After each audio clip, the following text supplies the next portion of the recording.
వచ్చినా పులుపు చావలేదు అంటే ఏంటో తెలుసా? తెలీదా? అయితే స్కిప్ చూడండి. Please welcome Chammak Chandra along with this team. కూసింది కోయిలమ్మ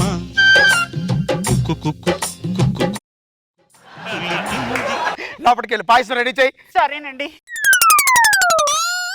హలో నానా, ఎక్కడ దాకా వచ్చావు? బస్ స్టాండ్ దాకా వచ్చావా? అయితే డైరెక్ట్ గా ఆటోలో ఇంటికి వచ్చినానా? జాగ్రత్త నానా. ఓకే శివకుమార్ గారు. ఏంటి కృష్ణారావు గారు? ఏమేవ్ పాయసం పట్రా. ఇదిగోండి పాయసం. పాయసం తీసుకోండి. ఏమిటి విశేషం? ఇవాళ మా పెళ్లి రోజు అండి. ఓ wish happy marriage thank you. Thank you. మీ పెళ్లి రోజు ఎప్పుడండి? ఆగస్టు 15. స్వాతంత్రం వచ్చిన రోజు. నాకు స్వతంత్రం పోయిన రోజు, దీనికి అధికారం వచ్చిన రోజు. పదవే పద. ఒరే కుమార్, అమ్మా చెప్ప పెట్టకుండా వచ్చేసేవేంటే? చెప్పి రావడానికి నేనేమన్నా చుట్టానారా? అమ్మన్రా, చూడాలనిపించింది వచ్చేసాను. ఏమో కోడలి పిల్ల, బాగున్నావా? బాగున్నాను అత్తయ్య. నేను లేనుగా, బానే ఉంటావులే. బాగా చెప్పారు. రండి కాలు కడుకుందాం. అమ్మా రామ్మా.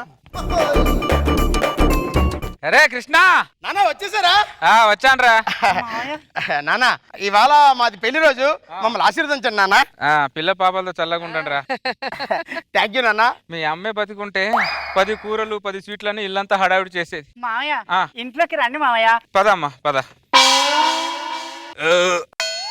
కృష్ణ, దిండే దుప్పటి ఆ చాప తీసుకురా, బయట హాల్లో పడుకుంటా. బయట చలి పడుతుంది నాన్న. మీ నాన్న పులికే భయపడు, చలికేం భయపడతాడ్రా?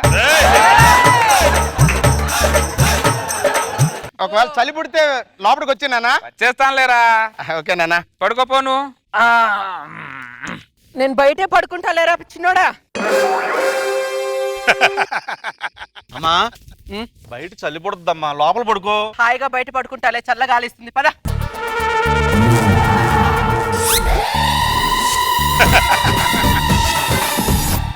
కొడుకు దగ్గర వచ్చినట్టున్నారు. అవునండి, ఈ ఎదవంటే నాకు ఏమో ప్రేమ అనుకోండి. ఈ వయసులో పిల్లల్ని ఇష్టపడకపోతే ఎవరిని ఇష్టపడతాంలేండి.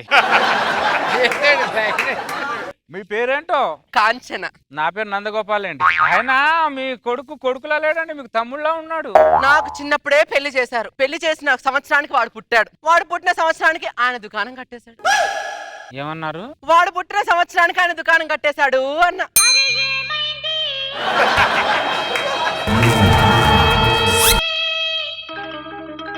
గంట కొట్టింది ఇక్కడ. అయ్యో ఎలా దగ్గరికి రావాలా అడగటానికి? బావిలో బకెట్ పడింది, తీస్తానే అని బావిలోకి దిగాడు. బకెట్ రాలేదు, ఆయన రాలేదు. నా ఐదతనం పోయింది, ఒంటరితనం మిగిలింది. ఒంటరితనం ఎంత నరకంగా ఉంటుందో నాకు తెలుసులేండి. అంటే మీ ఆవిడ కూడా? మీ ఆయన బకెట్ తన్నేసినట్టు మా ఆవిడ బిందె తన్నేసింది. ఒంటరితనం అంటే ఎంత నరకమో కదండి. మామూలు నరకం కాదు కాంచన గారు. నా జీవితం పాడగాను, జీవితంలో రుచి లేదు, పసి లేదు. నానా ఏమైనా చలి పడుతుందా? లేదురా, పుడితే చెప్తాను, లోపలికి వెళ్ళి పడుకోపో. అలాగే నాన్న. వీడికి 25 సంవత్సరాలు వచ్చిందో లేదో నాన్న పెళ్లి చేయన్నాడు. ఆహా. నా 25 సంవత్సరాలు నా పెళ్ళం పోతే మా నాన్న పెళ్లి చేసుకొని ఒక మాట అడగలేదు దరిద్రుడు. అప్పటికి అర్థం చేసుకుంటాడని మా నాన్న కానీ పెళ్లి సినిమా వాడికి 4 సార్లు చూపించా. నందగోపాల్ గారు, మా అమ్మకు పెళ్లి అనే టైటిల్ తో సినిమా ఏమన్నా వచ్చిందంటారా? లేదా ఈ నా కొడుకు చూపిద్దామని. ఆయన వీళ్ళకి చూపించి ఏం లాభం లేండి. పెద్ద పెద్ద చదువులు చదువుతారు కానీ పెద్దవాళ్ళ మనసులో ఏముందో అర్థం చేసుకోరు దరిద్రులు. అమ్మా బయట చలిగా ఉందా? అబ్బా లేదురా, చలి పెడితే లోపలికి వస్తానని చెప్పాను కదా, నువ్వు పోయి పడుకోపో. సరే అమ్మా. కాంచన గారు, మీ కొడుకు వచ్చి అమ్మ నీకు చలిగా ఉందని అడుగుతున్నాడు. నా కొడుకు వచ్చేమో వచ్చి నాన్న నీకు చలిగా ఉందని అడుగుతున్నాడు. కానీ మన ఇద్దరం చలిలో ఎందుకు పడుకుంటున్నా దరిద్రులు తెలుసుకోలేకపోతున్నారు వాళ్ళిద్దరు. నానా చలి ఏమైనా పడుతుందా? పుట్టట్లేదురా, పడుకోపో. నేను పుడతానే చెప్తానంటున్నాను కదా. సరే నాన్న. దరిద్రుడా. కాంచన గారు చెప్పండి నందగోపాల్ గారు. మీ ఆయన పోయిన తర్వాత మీకు పెళ్లి చేసుకోవాలని ఆలోచన ఏం రాలేదా?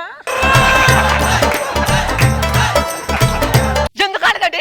ఎందుకు కాలేదు? కొన్ని 100 సార్లు వచ్చింది. కానీ ఈ పాడు సమాజం సూటిపోటి మాటలతో గుండెల్లో గుండు సూదిలో గుచ్చుతుందని గుండెను గుండ్రాయి చేసుకొని బండ్రాయి మీద నీళ్లు చల్లుకుంటూ బతుకుతున్నా. అవునా? ఈ సమాజం గురించి ఆలోచించి ఇద్దరు జీవితాలు సంకనాకించుకున్నాం.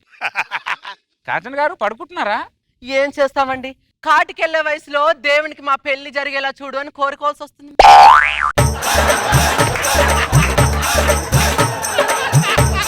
మీది కాటికెళ్ళే వయసు కాదండి, మరి కాటిక పెట్టుకునే వయసు అండి.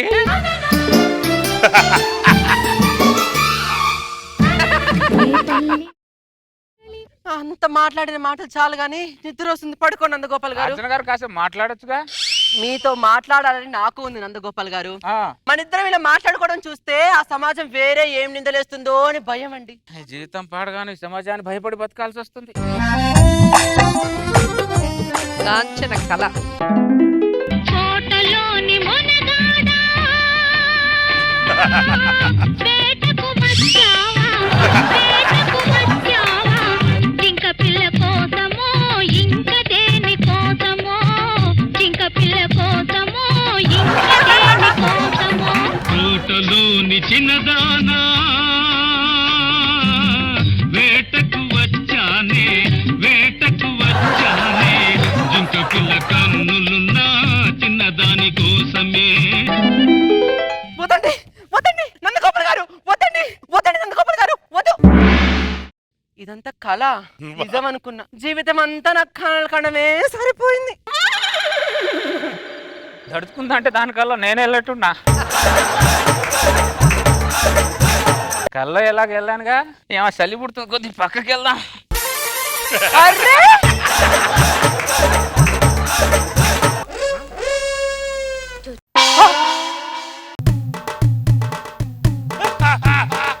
మా మామయ్య ఏంటి దీని పక్కన పడుకు ఏమండి ఏమైంది? మీ నాన్న పక్కింటి ఆవిడ పక్కన పడుకున్నాడండి.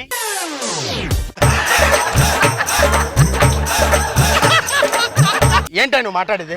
కావాలంటే నేను చూపిస్తారండి.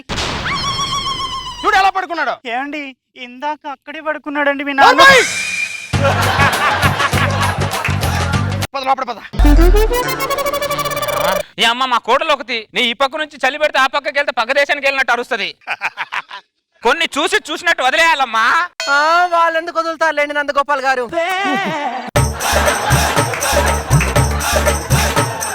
కాంచన గారు మీకు నిద్రపోలేదా? నిద్ర పాడు నిద్ర, అటు ఇటు పొర్లేసరికే నా నిద్ర మొత్తం పోయింది. అప్పుడే తెల్లారిపోయింది. అయినా మన జీవితం కూడా ఈ దుప్పటిలాగా ఎప్పుడో మడతడిపోయింది లేండి నందగోపాల్ గారు. అంతలే కాంచన గారు, మళ్ళీ రాత్రి ఎప్పుడు అవుద్దు ఏమో.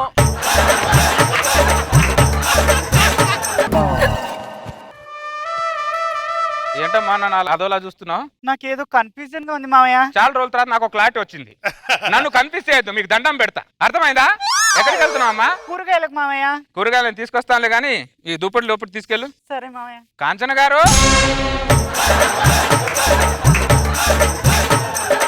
నన్ను చూడకు, లోపల పాలు పొంగింది, లోపల చూసుకోమ్మా పో. కాంచన గారు, ఏంటండి నందగోపాల్ గారు? కూరగాయలకు వెళ్తున్నాను, వస్తారా? ఒక్క నిమిషం అండి. ఒరే కుమారు, ఆ కూరగాయలకి వెళ్ళేసి వస్తాను, బుట్ట కాస్త అందుకో. నిన్నే కూరగాయలు వారానికి సరిపడా తెచ్చానమ్మా, ఇంకెందుకు? అబ్బా ఇంకొన్ని తెస్తాలేరా, ఇంకో వారం ఉంటాయి. ఏం చెడిపోతాయా, పుచ్చిపోతాయా? కాంచన గారు ఇట్రండి. పదండి నందగోపాల్ గారు. 4 గంటల తరువాత 4 గంటలు అయిపోయింది, కూరగాయలకి వెళ్ళిన అమ్మ ఇంకా రాలేదేంటి? కృష్ణారావు గారు, కృష్ణారావు గారు, ఏంటి శివకుమార్ గారు? కూరగాయలకి వెళ్ళిన మా అమ్మ ఇంకొంతవరకు రాలా. మీ అమ్మ రాకపోతే నన్ను అడుగుతారేంటండి? మా అమ్మని తీసుకెళ్ళింది మీ నాన్న కాబట్టి నేను అడుగుతున్నా. తీసుకెళ్ళింది మార్కెట్కే కదా, హనీమూన్ కాదు కదా. ఏయ్, ఏం మాట్లాడుతున్నావు నువ్వు? వస్తే చెప్పండి. చెప్తానండి. ఇదే కృష్ణారావు హనీమూన్ గిన్నీమూన్ అని. 8 గంటల తరువాత 8 గంటలు అయిపోయింది, మా అమ్మ ఇంకా రాలేదు. ఏమైందండి? 8 గంటలు అయిపోయింది, మా అమ్మ రాలే ఇంకా. బా వస్తుందిలేండి, ఎందుకంత కంగారు? నోర్వై, పోయింది మీ అమ్మ కాదు మా అమ్మ. ఇగో కృష్ణారావు, కృష్ణారావు తలుపుది. ఏంటి శివకుమార్? మీ నాన్న మా అమ్మని తీసుకెళ్ళి 8 గంటలు అయింది, ఇంతవరకు రాలా. మా నాన్న కూడా వెళ్ళాడు, నేను టెన్షన్ పడ్డానా? ఎందుకయ్యా టెన్షన్ పడతావు? మీ నాన్న వెళ్తే నువ్వెందుకు టెన్షన్ పడతావు? ఇక్కడ మా అమ్మ వెళ్ళింది కాబట్టి నాకు టెన్షన్. మధ్యలో నీగోలంటే ఏం లేదండి, మొన్న మీ నాన్న ఆవిడ పక్కన పడుకొని బాగా మాట్లాడడం కళ్ళారా చూసా. ఏంటి మీ మామయ్య మా అత్తయ్య ఇద్దరు కలిసి రాత్రంతా మాట్లాడుతూ కూర్చున్నారా? అంటే నాకు అర్థమైపోయింది, మీ మామయ్య మా అత్తయ్య లేచిపోయాడు. మా అత్త లేచిపోయింది, మా అత్త లేచిపోయింది, మా అత్త లేచిపోయింది. తింగరదాన ఏం మాట్లాడు నువ్వు? నలుగురు ఉన్నారంటే మొత్తం మరి పరువు పోద్దే. ఇగో కృష్ణారావు, కిషారావు మా అమ్మ కనుక రాలేదనుకో నీ మీద మీ నాన్న మీద పోలీస్ స్టేషన్ లో కేసు పెట్టి బొక్కలు వేసి మక్కిని కొట్టిస్తా. ఇక్కడ అమ్మా అమ్మా నువ్వు లేచిపోలేదమ్మా అమ్మా. అత్తయ్య నువ్వు లేచిపోలేదా? మీ ఇద్దరు కలిసి లేచిపోయారేమో అనుకున్నాలే. బాధపడకమ్మా కోడలి పిల్ల. నువ్వేమనుకున్నావురా? అందరూ క్లారిఫై చేసిన తర్వాత నేను క్లారిఫై అయ్యాను డాడీ. ఓహో చూసావా కాంచన గారు, మనం 4 గంటలు కనబడకపోతే వీళ్ళందరూ కలిసి మన మీద ఎంత పెద్ద నిందలు మోపారో. వీలే కాదు, నాగబాబు గారు రోజా గారు కూడా మనం పోయారనుకున్నారు. సరే అందరు క్లారిటీ అయిపోయిన తర్వాత మనం ఇక్కడ ఉండి వెళ్ళాము. కాంచన గారు ఇంక వెళ్ళిపోదాం, పదండి రండి కాంచన గారు. ఏంటయ్యా ఎట్ట వచ్చి అటు వెళ్ళిపోతున్నా నాకేం అర్థం కావట్లా. ఇందులో అర్థం కాకపోవడానికి ఏముందయ్యా?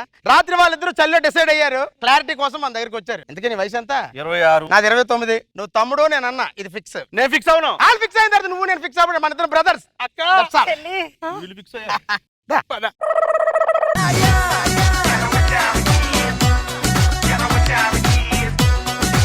సో ఎనీవేస్ క్లారిటీ వచ్చేసింది కాబట్టి నెక్స్ట్ కిట్ లో ఏమో యు నెవర్ నో హనీమూన్ కూడా చూడొచ్చు. సో ప్రస్తుతానికైతే కామెంట్స్ కనుక్కుందాం. Let's start with Nagababu sir. నువ్వు వినోద్ ఆ పైన పడుకొని మాట్లాడిన మాటలు మాత్రం బాగా ఎంటైన్ చేసినాయి. Very good. రోజా గారు. చంద్రాకి వయసుతో నిమిత్తం లేదు, పక్కింటి ఆవిడకి సైట్ కొట్టాలి కాన్సెప్ట్. అది బాగా వర్కౌట్ చేసావు. సో ఇటు అమ్మ అటు మీరు రాగానే మాకు డౌట్ వచ్చింది, ఇంకేదో స్టార్ట్ కాబోతుంది అనుకున్నా. మీరు పోగానే హ్యాపీగా వాళ్ళు బ్రదర్స్ అని చెప్పుకొని సెట్ అయిపోయారు. బాగుంది.